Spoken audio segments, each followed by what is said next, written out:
Emma, Volume 3, Chapter 4. A very few days had passed after this adventure, when Harriet came one morning to Emma with a small parcel in her hand, and after sitting down and hesitating, thus began. Miss Woodhouse, if you are at leisure, I have something that I would like to tell you, a sort of confession to make, and then, it will be over. Emma was a good deal surprised, but begged her to speak. There was a seriousness in Harriet's manner which prepared her, quite as much as her words, for something more than ordinary. It is my duty, and I am sure it is my wish, she continued, to have no reserves with you on this subject, and I am happily quite an altered creature in one respect. It is very fit that you should have the satisfaction of knowing it. I do not want to say more than is necessary. I am too much ashamed of having given away as I have done, and I dare say you understand me. Yes, said Emma, I hope I do. How could I so long a time be fancying myself? Cried Harriet warmly. It seems like madness. I can see nothing at all extraordinary in him now. I do not care whether I meet him or not, except that of the two I had rather not see him, and indeed I would go any distance around to avoid him. But I do not envy his wife in the least. I neither admire her nor envy her, as I have done. She is very charming, I dare say, and all that, but I think her very ill-tempered and disagreeable. I shall never forget her look the other night. However, I assure you, Miss Woodhouse, I wish her no evil. No, let them be ever so happy together. It will not give me another moment's pang, and to convince you that I have been speaking truth, I am now going to destroy what I ought to have destroyed long ago, what I ought never to have kept. I know that very well. However, now I will destroy it all, and it is my particular wish to do it in your presence, that you may see how rational I am grown. Cannot you guess what this parcel holds? Said she with a conscious look. Not the least in the world. Did he ever give you anything? No, I cannot call them gifts, but they are things that I have valued very much. She held the parcel towards her, and Emma read the words, most precious treasures, on the top. Her curiosity was greatly excited. Harriet unfolded the parcel, and she looked on with impatience. With an abundance of silver paper was a pretty little Tunbridge ware box, which Harriet opened. It was well lined with the softest cotton, but, excepting the cotton, Emma saw only a small piece of court plaister. Now, said Harriet, you must recollect. No, indeed, I do not. Dear me, I should have thought it possible you could forget what had passed in this very room about court plaster one of the very last times we have met in it. It was but a very few days before I had my sore throat, just before Mr. and Mrs. John Knightley came, I think the very evening. Do not you remember his cutting his finger with your new penknife, and you recommending court plaster? But, as you had none about you, and knew I had, you desired me to supply him, and so I took mine out and cut a piece. But it was a great deal too large, and he cut it smaller, and kept playing some time with what was left before he gave it back to me. And so then in my nonsense I could not help but making a treasure of it. So I put it by never to be used, and looked at it now and then as a great treat. My dearest Harriet, cried Emma, putting her hand before her face and jumping up. You make me more ashamed of myself than I can bear. Remember it. I remember it all now. All except your saving this relic. I know nothing of that till this moment, but the cutting the finger, and my recommending court plaster, and saying I had none about me. Oh, my sins, and I had plenty all the while in my pocket, one of my senseless tricks. I deserve to be under a continual blush all the rest of my life. Well, go on, what else? And had you really some at hand yourself? I am sure I never suspected it. You did it so naturally. And so you actually put this piece of court plaster by for his sake, said Emma, recovering from her state of shame and feeling divided between wonder and amusement. And secretly she added to herself, Lord bless me, when should I have ever thought of putting it by in a piece of court plaster that Frank Churchill had been pulling about? I never was equal to this. Here, resumed Harriet, turning to her box again, here is something still more valuable. I mean that has been more valuable, because this is what really did once belong to him, which the court plaster never did. Emma was quite eager to see this superior treasure. It was the end of an old pencil, the part without any lead.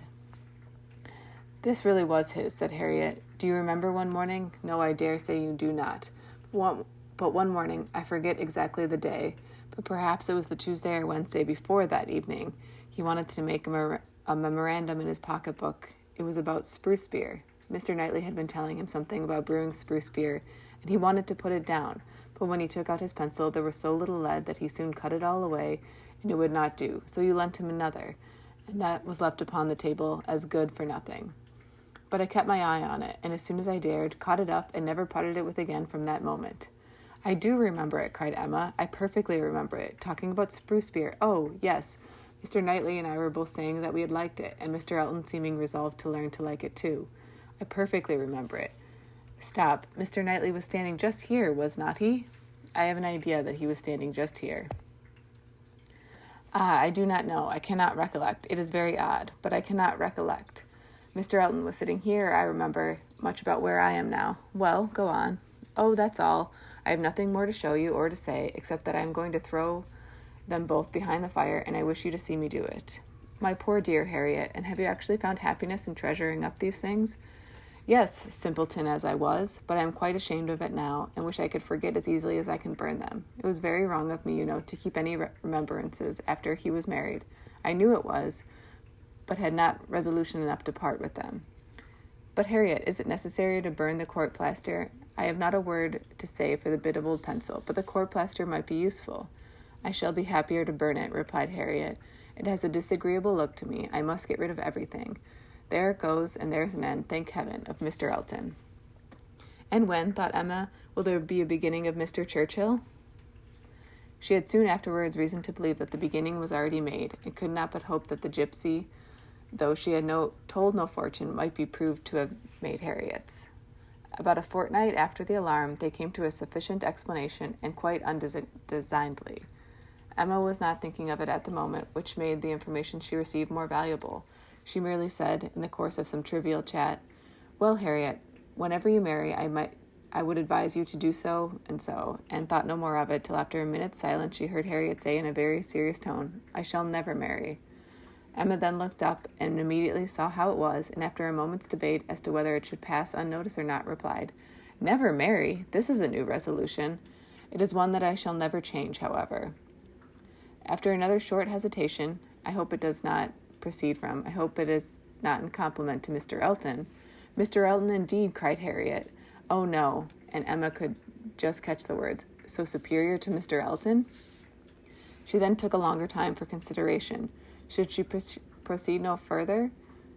Should she let it pass and seem to suspect nothing? Perhaps Harriet might think her cold or angry if she did, or perhaps if she were totally silent, it might only drive Harriet into asking her to hear too much, and against anything like such an unreserved as she had been, such an open and frequent discussion of hopes and chances, she was perfectly resolved. She believed it would be wiser for her to say and know at once all that she meant to say and know. Plain dealing was always best. She had previously determined how far she would proceed on any application of the sort, and it would be safer for both to have the judicious law of her own brain laid down with speed. She was decided, and thus spoke.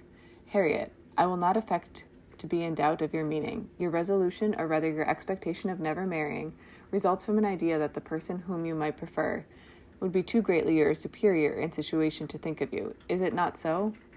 Oh, Miss Woodhouse, believe me, I have not the presumption to suppose, indeed, I am not so mad, but it is a pleasure to me to admire him at a distance, and to think of his infinite superiority to all the rest of the world, with the gratitude, wonder, and veneration which are so proper in me especially. I am not at all surprised at you, Harriet. The service he rendered you was enough to warm your heart.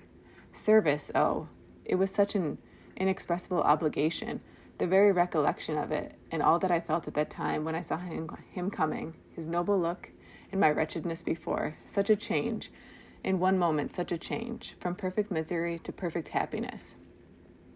It is very natural, and it is honorable. Yes, honorable, I think, to choose so well and so gratefully. But that it be a fortunate preference is more than I can promise. I do not advise you to give way to it, Harriet. I do not by any means engage for its being returned.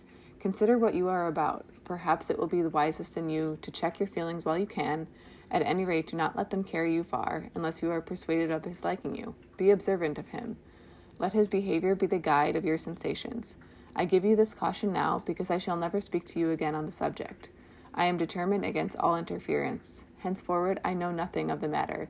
Let no name ever pass your lips. We were very wrong before. We will be cautious now. He is your superior, no doubt, and there do seem objections and obstacles of a very serious nature. But yet, Harriet, more wonderful things have taken place. There have been matches of greater disparity. But take care of yourself. I would not have to, though However it may end, be assured your raising your thoughts to him is a mark of good taste, which I shall always know how to value. Harriet kissed her hand in silent and submissive gratitude. Emma was very decided in thinking such an attachment no bad thing for her friend. Its tendency would be to raise and refine her mind, and it must be saving her from the danger of degradation.